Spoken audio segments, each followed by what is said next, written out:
Cerita film akan dimulai di sebuah hutan di Sri Lanka, di mana film ini memperlihatkan rombongan tentara dan para warga yang tengah menggali sebuah harta karun nasional, yang mana itu merupakan hasil dari penelitian para arkeolog negara. Dalam proses itu, secara kebetulan, mereka yang diketahui merupakan 4 bersaudara menemukan sebuah peti penuh dengan emas batangan. Tanpa pikir panjang, mereka berniat untuk mengambil seluruh emas itu dan melakukan sebuah pemberontakan.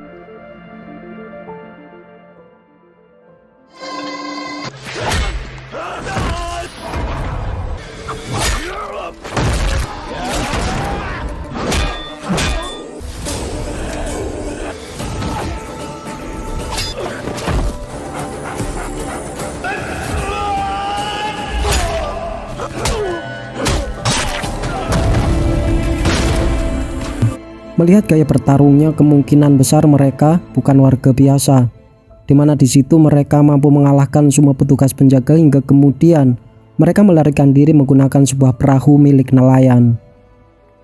Di sini dijelaskan ternyata tujuan mereka adalah kabur dari Sri Lanka menuju ke India untuk mencegah hal-hal yang tidak diinginkan. Di tengah hamparan tanah yang luas itu, mereka harus mengubur semua emas yang mereka miliki dan hanya membawa masing-masing orang 1 batang emas. Namun sial, tak lama setelah itu, mereka harus tertangkap oleh pihak kepolisian, di mana para polisi yakin bahwa mereka adalah imigran gelap dari negara tetangga. Yakin bahwa semua polisi sama, yaitu uang dan uang. Mereka yang diketahui merupakan saudara kandung menyerahkan semua emas yang mereka miliki pada polisi tersebut. Dan tebakan kalian benar, ya, polisi itu menerima semua emas dari mereka. Bahkan polisi itu malah akan membantu 4 bersaudara untuk membuat izin resmi untuk tinggal di India. Dalam hal ini polisi itu pun kemudian menanyakan satu persatu nama dari mereka, dan kakak pertama pun menjawab dan berkata, Rana Tunga.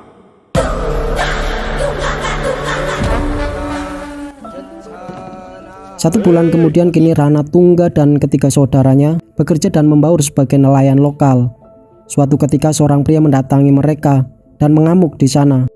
Diketahui pria itu tak terima dengan keberadaan mereka yang tak mau membayar uang keamanan. Salah seorang adiknya juga mendapat sebuah tamparan yang cukup keras.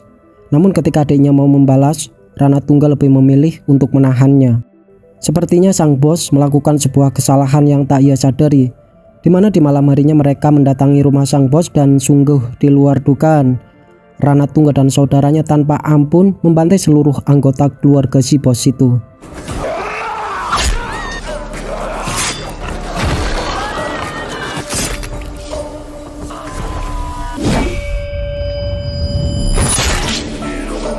Di pagi harinya ternyata Rana Tunga masih berada di TKP dan persis di samping mayat sang bos. Saya kira Rana Tunga mau menyerahkan diri, namun setelah para polisi itu datang, salah satu kepala polisi itu malah dipenggal di depan seluruh warga desa. Semua itu memang rencana Rana Tunga yang akan meneror seluruh warga dengan rasa ketakutan pada dirinya. Masih dirasa belum puas, Rana Tunga secara perlahan melakukan penyerangan dan pembantaian di 40 desa lainnya, dan juga membunuh seluruh ketua preman secara terang-terangan di masing-masing desa, dan menjadikan dirinya seorang pemimpin tunggal di 40 desa. Ia juga merekrut para pemuda untuk dijadikan anak buah setianya. Ia juga merekrut para pemuda untuk dijadikan anak buahnya dan membawa seluruh anggota keluarganya dari Sri Lanka menuju ke India. Tergambar jelas kekejaman dan kebengisan dan rasa tanpa ampun pada diri Rana Tunga dan saudaranya. Hingga 15 tahun kemudian Rana Tunga berhasil menciptakan kerajaan bisnisnya sendiri. Bahkan pihak pemerintah dan polisi tak ada yang berani untuk berurusan dan menyentuh sedikit pun yang berkaitan dengan Rana Tunga. Di sini saya akan memperkenalkan seorang menteri bernama Pandev yang tengah diundang untuk bekerja sama dengan pengusaha luar negeri bernama Alex. Di sana Pak Alex menjelaskan tentang bahan pembuatan nuklir bernama thorium yang dianggap sebagai zat radioaktif yang sangat bernilai tinggi. Pak Alex menambahkan dan berkata bahwa dari hasil penelitiannya, ternyata terdapat thorium dengan jumlah yang sangat banyak di bagian India Selatan, tepatnya di daerah kekuasaan Rana Tunga. Alex yang mengetahui bahwa masih terdapat banyak pemukiman warga di sana, kemudian meminta pada menteri untuk membujuk seluruh warga untuk menjual seluruh tanah miliknya dengan harga berapapun. इसके लिए तुम्हें जितना पैसा चाहिए मिल जाएगा. ये एक आदमी है। कौन है वो? Ranatunga. Sadar bahwa hal itu mustahil untuk dilakukan oleh sang menteri. Kini sang menteri segera mempertemukan Alex dengan Ranatungga. Di sana Alex kemudian menceritakan dan menawarkan pada Ranatungga bahwa Ranatungga akan memperoleh hasil berkali-kali lipat dibanding dengan bisnis yang sedang ia jalani. Tawaran yang mustahil untuk ditolak. Kini Ranatungga resmi bekerja sama dengan Alex. ये हुई ना बात दिलों के। Setelah terjadi kesepakatan, Ranatungga dan anak buahnya segera mengumpulkan seluruh warga desa dan memaksa untuk menjual tanah mereka dengan harga yang sangat murah. Ranatungga juga tak segan-segan untuk membunuh dengan cara yang sangat sadis pada warga yang menolak untuk menjual tanahnya. Dari 40 desa, kini hanya menyisakan satu desa yang belum didatangi oleh Ranatungga. Di sana mereka para warga melakukan demo kecil-kecilan di depan kantor kepala desa. Walaupun mereka tahu itu tak akan berhasil. Dalam situasi tersebut, seorang anak perempuan dengan berani berbicara di depan warga yang berniat akan menulis sebuah surat untuk dikirim pada presiden. Berharap sang presiden akan membantu dan menolong mereka dari situasi tersebut.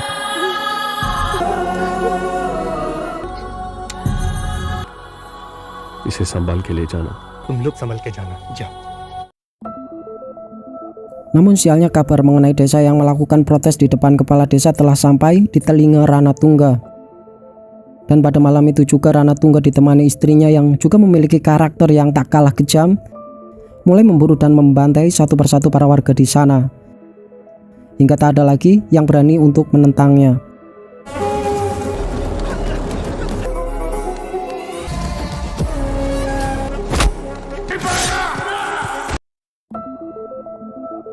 Kita terbang sebentar ke kota dulu, tepatnya di istana kepresidenan, di mana surat yang dikirim oleh anak manis tempo hari telah sampai. Terlihat raut wajah sedih dari sang presiden dan kemudian ia meminta dan memerintahkan salah satu kepala satuan khusus untuk menyelidiki kasus yang terbilang berat itu. Sementara itu, kondisi di wilayah kekuasaan Ranatungga sangat memprihatinkan. Mayat berserakan di mana-mana, tergambar jelas kecemasan, ketakutan, suara tangis yang tak asing lagi bagi mereka.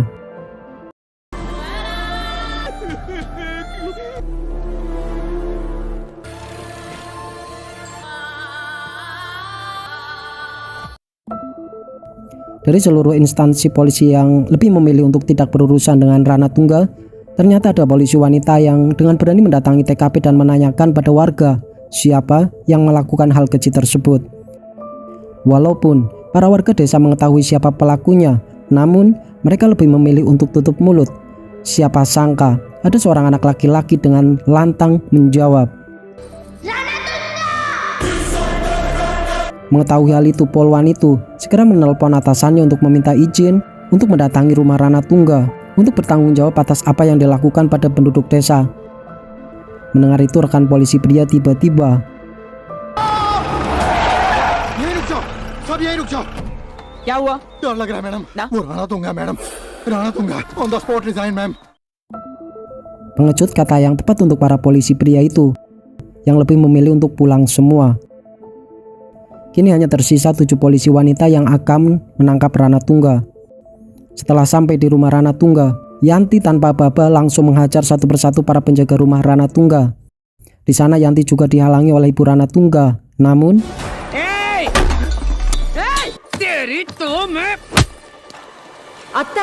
tepat sebelum akan memukul sang ibu, istri Ranatungga dengan ramah mempersilahkan mereka untuk masuk dan ngopi dulu.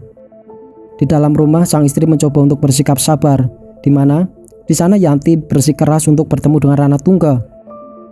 Hingga pada akhirnya ia harus menghajar Yanti ketika mengacungkan pistol ke arah mukanya.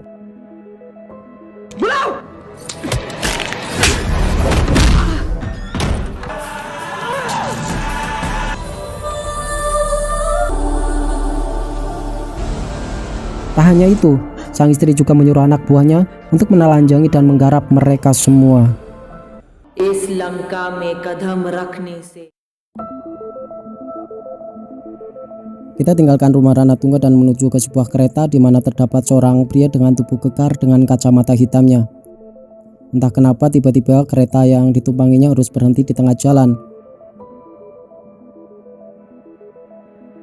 hingga kemudian pria itu harus turun untuk mencari makan di warung terdekat. Beruntung terdapat warung yang menyediakan nasi dengan lauk pauk yang masih sangat hangat.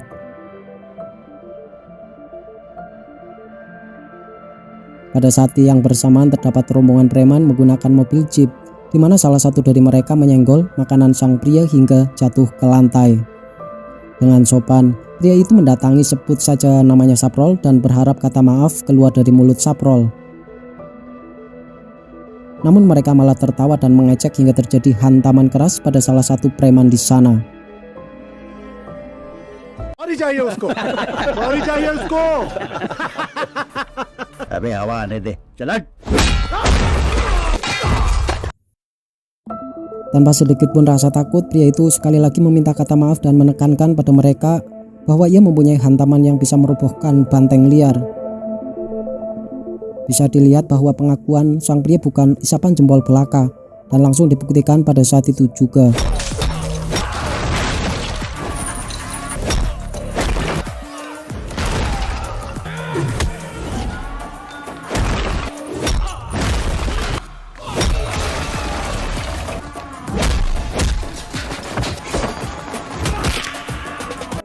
Dalam pertarungan itu salah satu dari mereka mencoba kabur. Namun siapa sangka sang pria bisa menahan laju mobil dengan kecepatan tinggi tersebut. Satu kata buat sang pria, luar biasa. Sorry बोल Di sana sang pria mempertanyakan siapa bos preman tengik itu dan ia pun menjawab, Ram Subba Reddy तो वो बोलेगा sorry menggunakan mobil milik Saprol. Sang pria kemudian memaksa Saprol untuk menemui bosnya. आए गुंडागिर में किंग कौन है? मैं। पॉलिटिकल किंग मेकर कौन है? मैं। राम सुब्बा रेड्डी कौन है मैं। Kakek tiba-tiba dipukul dan dimintai kata maaf yang bukan dari kesalahannya. Sam Sumaredi kemudian menyuruh anak buahnya untuk menghajar pria itu dan kemudian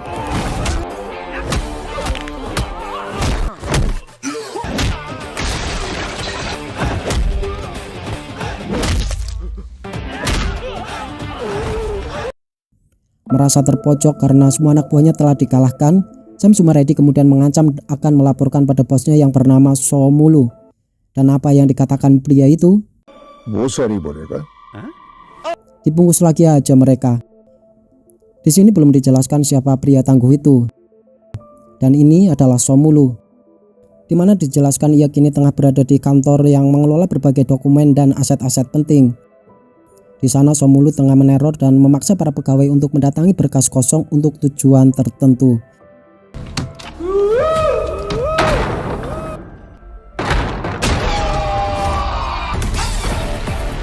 Dengan rokok di tangannya, sang pria kemudian mengembaskan mereka semua dengan aura haki yang luar biasa.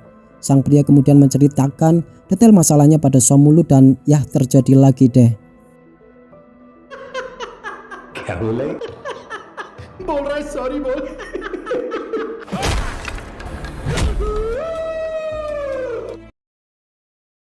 Dengan gaya bertarung yang elegan, sang pria menghajar mereka satu persatu.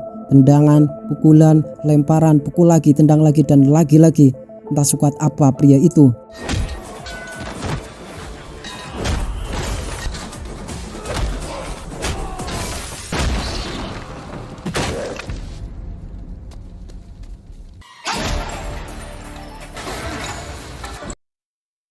Tiang besi itu loh, bisa dicabut dengan sangat mudah untuk digunakan untuk menghajar Somulu tanpa ampun. Merasa terpojok, Somulu kemudian mengancam sang pria dan akan melaporkan pada kakak tertuanya dan kemudian कौन है वो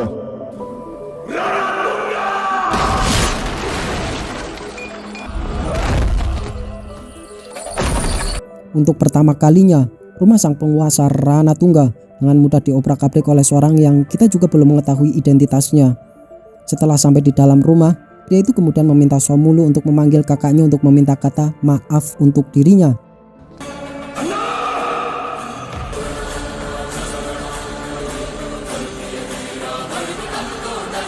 Kini sang penguasa kejam dan pria tangguh bertemu. Di sana sang pria kemudian menceritakan detail perkara yang dialaminya. अब फिर से शुरू किया इसने। इसने धक्का मारा, इडली गिर गया। मैंने उसे कहा से सॉरी। रामा सुब्बा रेड्डी ने भी सॉरी नहीं बोला। Ia kembali berbicara dan menekankan pada Ranatungga bahwa ia hanya perlu kata maaf yang tidak didapat dari ketiga anak buahnya. Dengan perlahan Ranatungga melangkahkan kakinya dan kali pertama Somulu kena tamparan dari kakaknya. Di sana Ranatungga berpendapat bahwa Somulu terlalu membesar-besarkan masalah yang sangat sepele. Di sana Ranatungga dengan sopan dan kerendahan hati akhirnya meminta maaf atas kesalahan yang dilakukan oleh adik-adiknya. Sorry.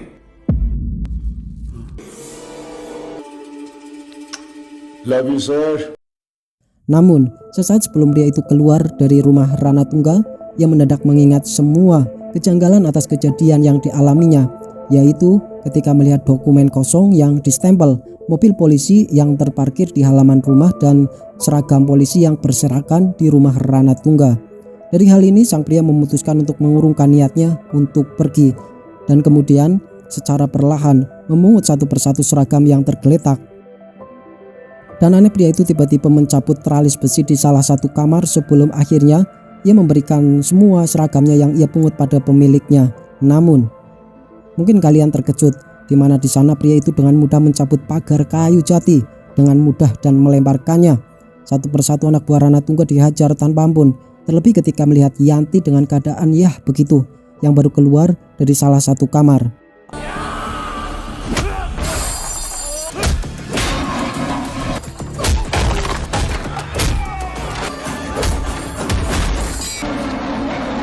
Ranatungga yang tak terima rumahnya diacak-acak, kemudian mengambil shotgun miliknya dan mulai menembaki pria itu.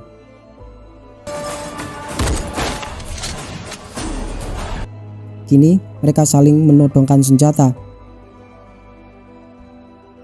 Namun dalam situasi tersebut, istri Ranatungga membujuk suaminya untuk tidak melakukan sesuatu yang tidak penting yang bisa merugikan bisnis dan dirinya sendiri. Menggunakan mobil jeep itu, sang pria kemudian membawa seluruh polwan untuk pergi ke kantor polisi dan membuat sebuah laporan. Namun tak disangka Ranatungga yang tak terima dengan kejadian di rumahnya segera mengerahkan seluruh anak buahnya yang menggunakan berbagai senjata dan kendaraan untuk menangkap pria kekar tersebut. Hingga kemudian terjadilah kejar-kejaran di antara mereka.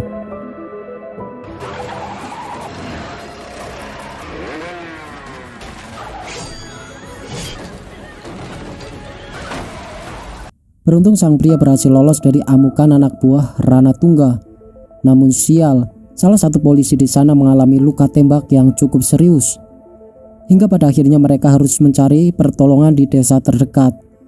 Dan anehnya tak ada satupun penghuni di tiap-tiap rumah yang mereka datangi.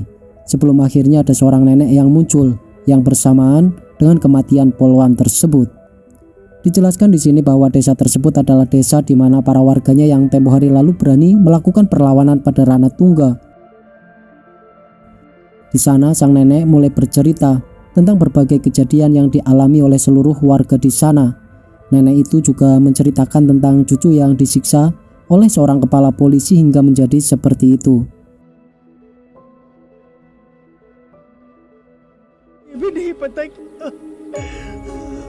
Dengan air mata yang tak bisa dibendung, Yanti juga mulai bercerita tentang semua yang dialaminya bersama rekan-rekannya di rumah Ranatungga. Di mana ketika akan menangkap Ranatungga, di sana adik dan para anak buah Ranatungga dengan tega menelanjangi dan menggilir dirinya dan rekan polisi lainnya.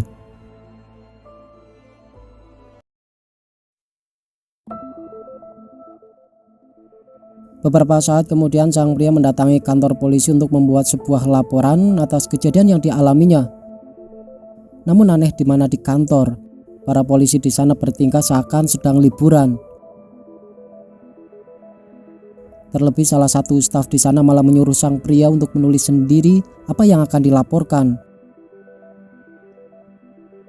आप खुद लिखिए, ये काम आपका है. Dengan terpaksa polisi itu mulai menulis apa yang diceritakan oleh sang pria. Dimulai dari makanannya yang tak sengaja disenggol dan mulai menyebutkan nama-nama yang harus bertanggung jawab. Di sana para polisi itu mulai kaget ketika sang pria mulai menyebutkan nama Somulu. terlebih ketika menyebutkan nama Ranatungga. Sambil gemetar, polisi itu mencoba menulis apa yang dikatakan sang pria. Kemudian sang pria memanggil Yanti dan rekan-rekannya untuk memberikan kesaksian atas dirinya. Dengan seragam yang berantakan dan kotor, Yanti dan rekan-rekannya mulai masuk. Namun semua polisi di sana malah menertawakan atas apa yang dilihatnya. Tak tahan mendengar ejekan para polisi itu, sang pria mulai mengamuk dan menendang salah satu kursi di sana. Dan mulai menunjuk satu persatu anggota polisi untuk melepas seragam yang merupakan sebagai lambang keadilan, keberanian, dan pelindung masyarakat. Pria itu dengan lantang mencaci maki para polisi yang tak becus dalam bertugas. Bahkan pria itu menilai bahwa mereka semua sangat pengecut jika dibandingkan dengan Yanti dan rekan-rekannya. Pria itu menambahkan dan berkata, "Keparat, bangsat, tolol, anjing kalian semua, sono makerok, bangsat doang." Sebelum akhirnya seragam polisi itu dilepas secara paksa. Buk kena hajar juga sang pria. Menggunakan sebuah rantai, para polisi berhasil merantai dan mengikat sang pria di salah satu tiang. Dan sebelum akhirnya pria itu harus dipukuli secara bertubi-tubi. Sementara itu salah satu polisi di sana menelpon Somulu dan meminta untuk datang karena mereka telah berhasil menangkap seorang yang akan melaporkan dirinya. Somulu dengan anak buahnya segera mendatangi kantor polisi dan segera menemui sang pria yang masih dalam kondisi terikat. Mengingat kejadian tempo hari, Somulu dengan amarahnya segera mengambil senjata dan mulai membabi buta memukul pria itu hingga kemudian sang pria itu harus pingsan pada saat itu juga.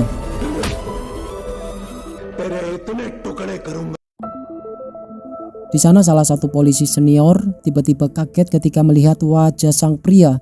Entah kenapa polisi senior itu tiba-tiba keluar dan buru-buru naik sepeda motor untuk pulang ke rumahnya. Setelah sampai di rumah, polisi senior itu dengan gugup mencari sesuatu dari koper tua miliknya. Ternyata polisi itu mencari sebuah foto lama di mana foto itu adalah foto sang pria yang tengah disiksa. Dan pada akhirnya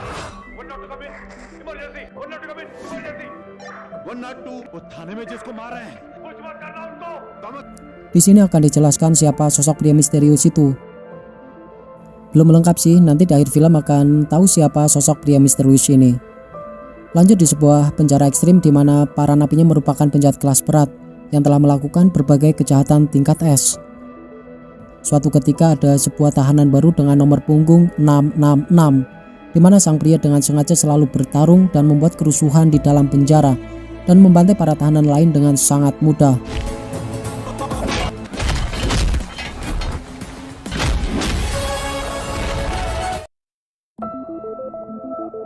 Somulu yang mendengar itu semua malah tak merasa takut sedikit pun.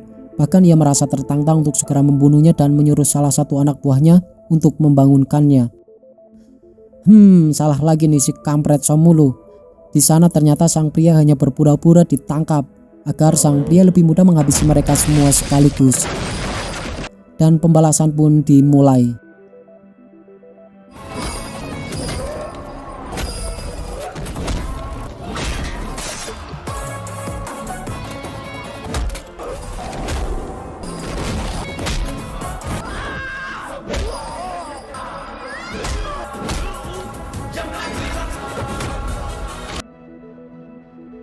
Tak mau diam begitu saja, Yanti juga ikut membantu sang pria untuk menghajar Somulu dan anak buahnya.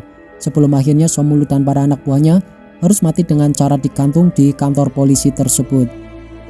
Tak lama setelah itu, Ranatungga dan anak buahnya yang datang ke kantor polisi harus melihat adik kesayangannya mati dengan cara yang sangat tragis. Sementara itu, kapten yang mendapatkan tugas dari presiden mendapatkan sebuah informasi tentang siapa dan latar belakang sebenarnya Ranatungga. Di sana dijelaskan bahwa Ranatungga merupakan komandan pasukan khusus dari negara Sri Lanka, di mana ia dikenal sangat kejam dan ambisius. Ia juga pernah membentuk pasukan pemberontak hanya karena berselisih paham dengan atasannya, seseorang yang sangat berbahaya dan tak akan segan membunuh siapapun yang tak sejalan dengan pemikirannya. He's very dangerous, sir. Kembali pada sang pria di mana kini ia menyuruh Yanti dan rekan-rekannya untuk bersembunyi ke tempat yang lebih aman. Ia khawatir tak bisa melindungi mereka yang akan melakukan perlawanan pada Ranatungga. Sementara itu sang kapten menghubungi Panglima Jenderal Tentara India untuk meminta satu batalion pasukan untuk menghadapi Ranatungga. Tanpa bantuan, sang kapten menilai bahwa tak akan mungkin mampu melawan Ranatungga dan anak buahnya. Mendapat informasi dan permintaan dari sang kapten, jenderal itu tak sengaja melihat titik monitor di mana ternyata terdapat satu anak buahnya yang tengah berada di lokasi yang disebutkan oleh sang kapten. Pada saat itu juga sang jenderal kemudian menjawab dan berkata, मैं उसे भेज सकता हूँ, ठीक उसको रोकने के लिए एक आदमी नहीं लेकिन उस जंग को रोकने के लिए ट्रस्ट में ये अकेला ही काफी है. di sini latar pria misterius yang muncul di awal film akan dijelaskan. Padahal film udah mau beres, baru mau dibahas. Tapi nggak apa-apa, nggak ada kata terlambat. Dan ternyata pria itu bernama Baldev Pratap Singh. Masuk dalam komando pasukan terbaik India. Kemampuannya setara dengan 100 petarung terlatih dan telah berhasil melakukan banyak tugas militer di berbagai negara konflik. Bahkan pernah menyamar menjadi tahanan yang tadi tuh yang 666 untuk membunuh pimpinan gangster paling berbahaya di India. बल्कि खुद एक हथियार बन के जंग में उतरता. Bahkan suatu ketika dia pernah melawan pasukan pemberontak dengan senjata lengkap yang berjumlah 340 orang seorang diri. Baldev Pratap Singh, dia bukan manusia tapi senjata yang dimiliki oleh India. मैं अभी इस वक्त वहीं पर मौजूद हूँ. कौन है वो Sementara itu, di pelabuhan, Ranatungga akan melakukan transaksi dengan Alex, di mana kini ia akan menyerahkan semua sertifikat tanah milik warga. Menggunakan seragam kebanggaan ketika menjadi pasukan khusus, Ranatungga akan unjuk gigi dan akan membunuh satu persatu warga desa di hadapan menteri dan pengusaha asing itu.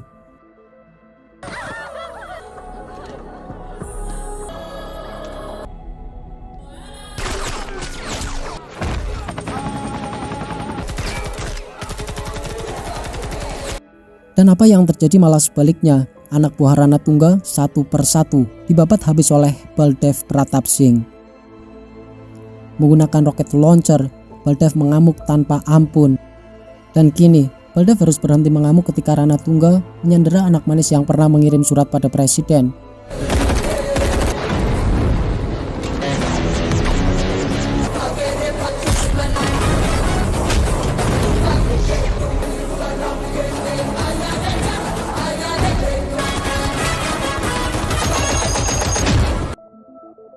Namun tak disangka, para warga desa dengan berani maju satu persatu untuk menjadi tameng. Dan ketika Ranatungga menoleh, ternyata anak manis itu sudah bersama Baldev Pratap Singh. Sebagai sesama prajurit, mereka kini akan bertarung sampai mati. Dan siapa yang terkuat di antara mereka?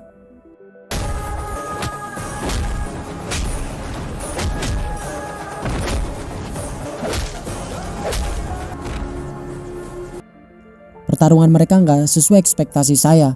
Ranatungga terlalu gampang dikalahkan. Minimal mah ada perlawanan dikit lah. Tapi ya sudahlah. Melihat kejahatan yang telah dilakukan Ranatungga selama 15 tahun, Baldev meminta pada warga untuk bersama-sama menghabisinya. Dan itu memang pantas didapat oleh Ranatungga.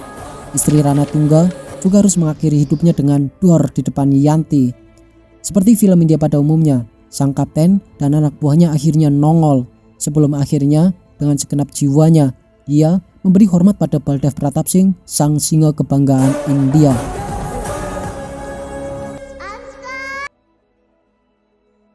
Film diakhiri dengan obrolan Baldev dan gadis manis itu, dan apa yang mereka bicarakan, tonton film aslinya secara utuh. Dan film pun selesai. Terima kasih buat teman-teman yang sudah nyemetin nonton video ini. Dan pesan dari film ini menurut saya adalah jangan pernah ganggu ataupun ngomel-ngomel marah-marah pada orang yang sedang makan. Dan kalian akan selamat dari Baldev Pratap Singh. Sekian video dari Titik Film kali ini. Sampai jumpa di konten selanjutnya. Wassalamualaikum warahmatullahi wabarakatuh.